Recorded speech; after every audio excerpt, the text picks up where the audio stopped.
Fala galera, eu sou a Letícia Marques, uma das repórteres aqui do canal. E antes de começar com as informações, eu gostaria de pedir desculpa pela minha voz, mas estou um pouquinho rouca, mas tirei um tempinho aqui para trazer todas as últimas informações e todas as últimas notícias sobre o cenário do futebol, inclusive sobre o Flamengo, que temos duas notícias por aí. Mas antes de iniciar, eu queria pedir para que você se inscreva no nosso canal, compartilhe esse vídeo com todo mundo, é muito importante para a gente. E convido você a fazer parte também no nosso clube de membros. Você pode fazer parte fazendo um bolão, que vai concorrer a vários prêmios também. E, claro, aos sorteios que acontecem aqui, se você for membro. Então, vem com a gente fazer parte desse grupo e dessa família que é a S1 Live.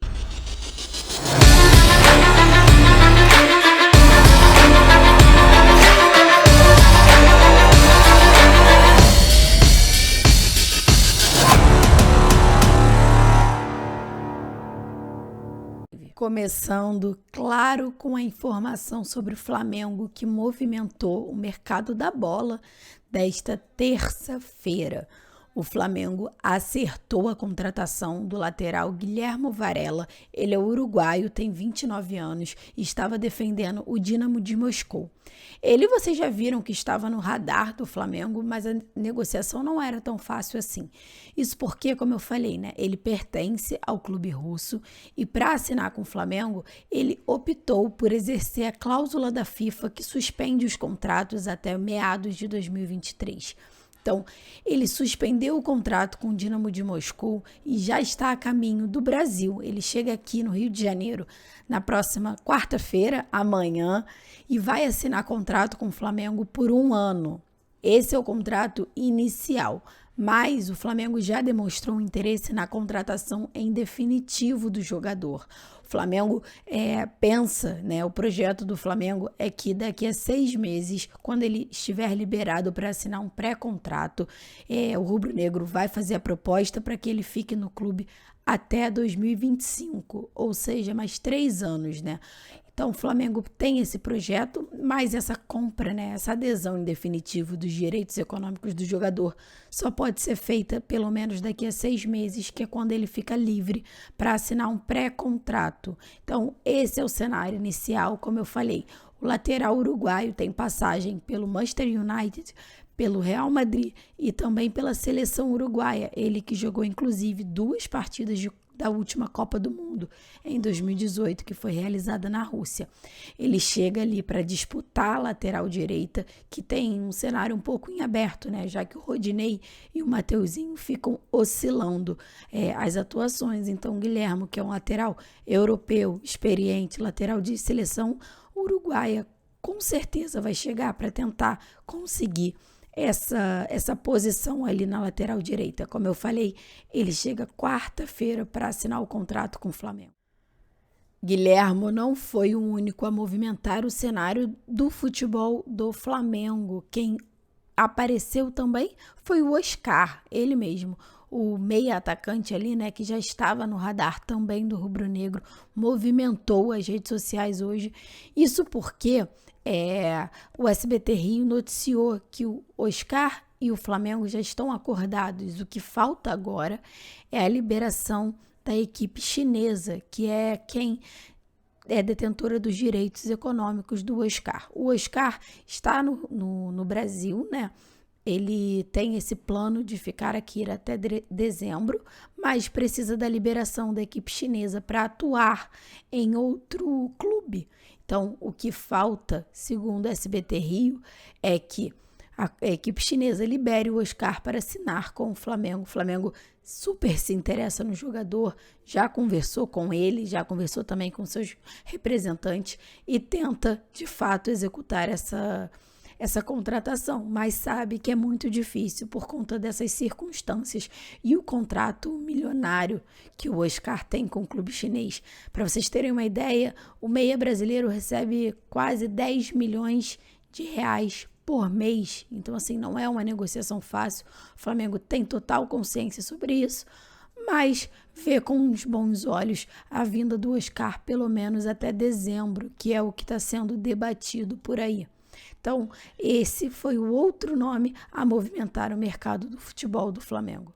Quem também teve o cenário do mercado do futebol muito movimentado foi o São Paulo, que anunciou agora há pouco a contratação de uma promessa.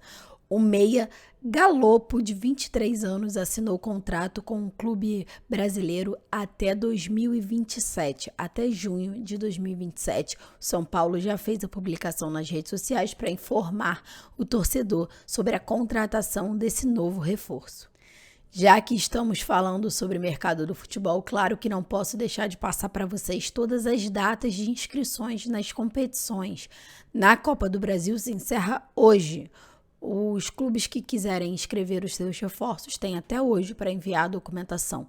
E aí vai poder atuar nas quartas, nas semis e na final. Fora isso, a Copa do Brasil não tem outra janela de inscrição. Além disso, a Libertadores vai abrir 3 inscrições no sábado, dia 30. Até o dia 30, os clubes que disputam a Libertadores podem alterar em até 3 vezes a sua lista de inscritos. Por exemplo, no caso do Flamengo, o Flamengo já tem Everton Cebolinha e o Arthur Vidal para inscrever. Caso o Guilherme Varela assine até sábado, também poderá ser inscrito na competição. A Libertadores tem uma outra janela de transferência, mas essa vai acontecer somente em agosto. No dia 27 de agosto, a Libertadores abre novamente para mais 3 alterações na lista. Então, por aí são essas as informações. No Campeonato Brasileiro é um pouco diferente. A janela de transferências se encerra no meado de agosto, mas no Campeonato Brasileiro você pode alterar a sua lista até o final de agosto, se eu não me engano, no dia 26. Então, essas são as datas e os prazos que os clubes têm para inscrever todos os seus reforços. E para finalizar, mais um capítulo da polêmica entre Vasco, Flamengo, Fluminense e Maracanã. O Vasco solicitou ao consórcio do Maracanã a utilização do estádio para o dia 31 contra a Chapecoense, esse jogo que vai marcar a estreia do atacante Alex Teixeira. O Flamengo, na figura do Severiano Braga, que é o CEO do Maracanã, né? Que ele é o responsável por responder pelo consórcio Maracanã, respondeu que não está liberado, ou seja, o Vasco não tem autorização de Flamengo e Fluminense para disputar essa partida contra a Chapecoense no Maracanã.